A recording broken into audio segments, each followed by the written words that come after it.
CPC के इस नए सेशन में आप सबों का स्वागत है। आज हमारे अध्ययन के विषय है ऑर्डर 10।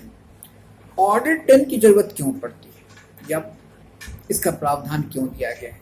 जब प्रिंट के बाद जब WS आ जाता है तो और WS आने के बाद साथ ही साथ अन्य डिफेंडेंट्स के अपीयरेंस की सारी कार्रवाई खत्म हो जाती है, तो कोर्ट मामला को आगे बढ़ाता है, यानी अब मुकदमा का दौर आगे का सोपान शुरू होता है।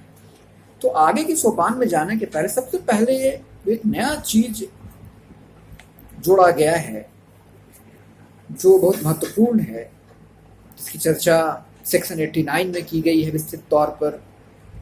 तो साथ ही साथ ऑर्डर 10 में इसको काफी अच्छे तरीके से बताया है कि कोर्ट एसरटेन करता है। एसरटेन मतलब कि जांचता है, जांच पड़ताल करता है।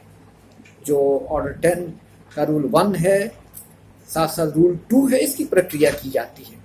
यानी कि कोर्ट जिसको कहते हैं फर्स्ट हियरिंग, वहीं से फर्स्ट हियरिंग स्टार्ट होता है। पहला दिन अपीयरेंस के बाद, WS आने के बाद, अपीयरेंस की सारी फॉर्मेलिटीज खत्म होने के बाद जो फर्स्ट डेट पड़ता है, जिस दिन कोर्ट कंसर्न मुकदमे को अपनी एक नजर से देखता है कि क्या है, what are the material propositions of facts and law are stated in this particular case. यानी कि इसके मटेरियल में क्या है, क्या तथ्य है। तो ये तथ्य कैसे होगा? एसरटेन करेगा, यानी कि देखेगा। एसरटेनमेंट का पैमाना है, यानी कि प्रिंट को देखेगा, रिटन स्टेटमेंट को देखेगा, साथ ही साथ हर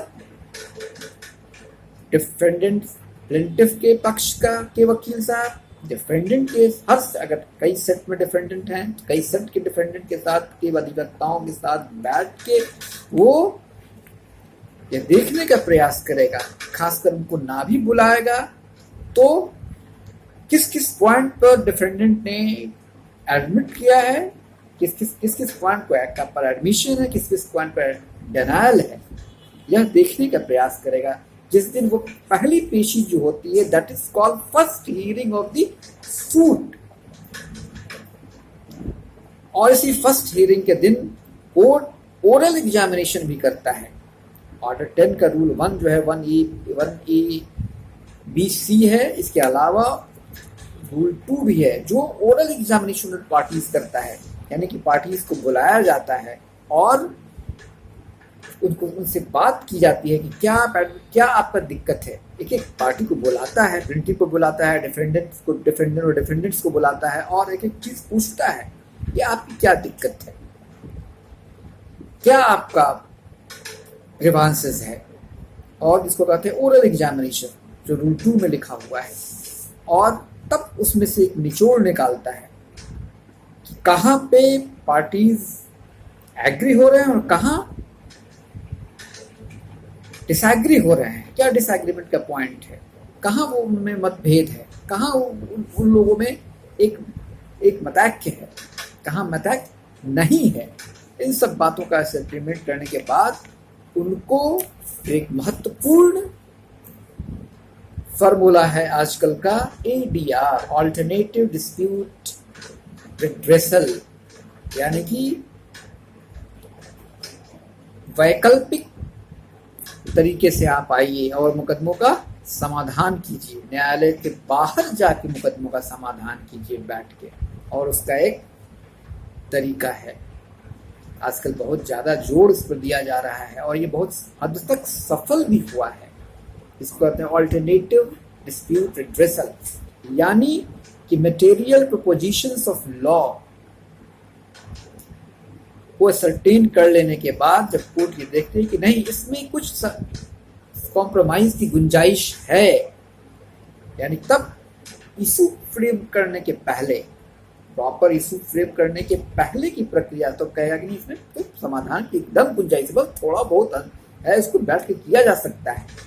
तो उसके लिए ही किया गया है, एक बहुत बढ़िया कानून ने व्यवस्था की है, ऑल्टरनेटिव डिस्प्यूट रिड्रेसल, वैकल्पिक प्रावधान इसके लिए लाया गया है और जोड़ा गया सेक्शन 89, यानी कि पार्टी से सेक्शन 89 का पिटीशन मांग लिया जाता है और कि हम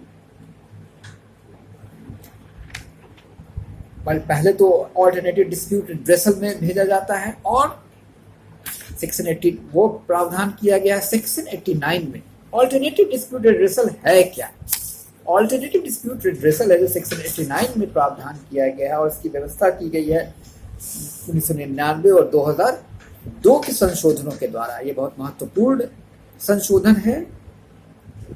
इसमें अलग अलग मोड ऑफ कॉम्प्रोमाइज का दिया गया, अलग अलग कॉम्प्रोमाइज का अलग अलग मोड बताया गया है जो महत्वपूर्ण है। आर्बिट्रेशन, कंसिलिएशन,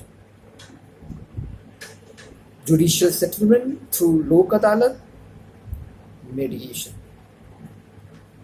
यानी कि आर्बिट्रेशन मध्यस्थता, कंसिलिएशन सलाह मशवरा, judicial settlement through including settlement through लोक अदालत। जुडिशियल सेटलमेंट यानी कि न्यायपालिका के लोग भी बैठेंगे, उसमें एक मोड है लोक अदालत। जुडिशियल सेटलमेंट का एक मोड है लोक अदालत और मेडिएशन। कुछ मध्यस्थ लोगों को बुलाइए अपने अपने पक्ष के, उनके पक्ष के, दोनों पक्ष के, और वो लोग बैठ के मेडिएट करें। तो इसमें आर्बिट्रेशन कंसिलिएशन जो है वो गाइड होगा, उसके लिए गाइडिंग लॉ है आर्बिट्रेशन कंसिलिएशन एक्ट 1996। उसके द्वारा ये आर्बिट्रेशन और कंसिलिएशन की प्रक्रिया चलेगी और लोक अदालत और जुडिशियल सेटलमेंट, जो लोक अदालत है जुडिशियल सेटलमेंट के तहत, उसकी प्रक्रिया चलेगी लीगल सर्विसेज अथॉरिटी एक्ट 1987 1987। साथ ही साथ मेडिएशन जो है तो वो तो कॉम्प्रोमाइज है। मेडिएटर लोग बैठते हैं और मेडिएट करते हैं, यानी मध्यस्थ लोग आते हैं, दोनों पक्ष के मध्यस्थ लोग आते हैं और कॉम्प्रोमाइज फार्मूला निकाला जाता है। और उस कॉम्प्रोमाइज फार्मूला को कोर्ट को दिया जाता है कि भाई ये मध्यस्थों के बीच में, ये मध्यस्थों ने ये समझौता कराया है लोगों में, इसको रिकॉर्ड कर लिया जाए।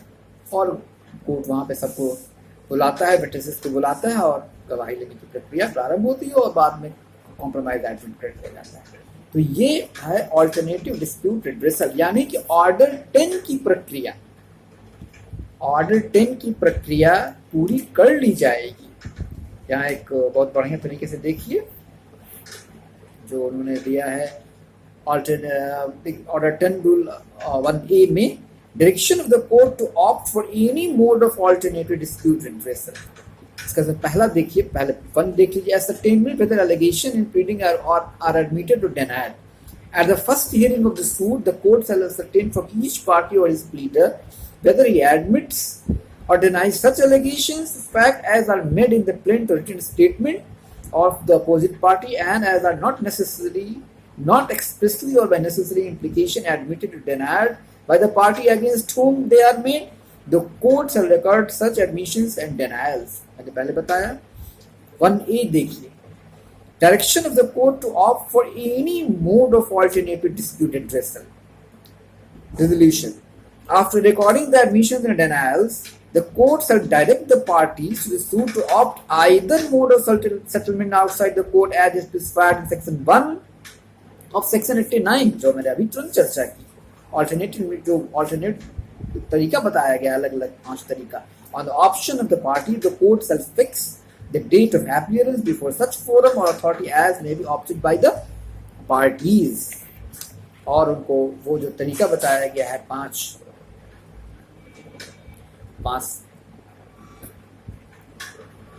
4 तरीका, उस arbitration, conciliation, लोक अदालत, मेडिएशन, इस 4 तरीका जो बताया गया, इसके हिसाब से अगर आप कॉम्प्रोमाइज कर लेते हैं, संधि कर लेते हैं, आप लोग बीच संधि हो जाती है, तो इसी आधार पर डिक्री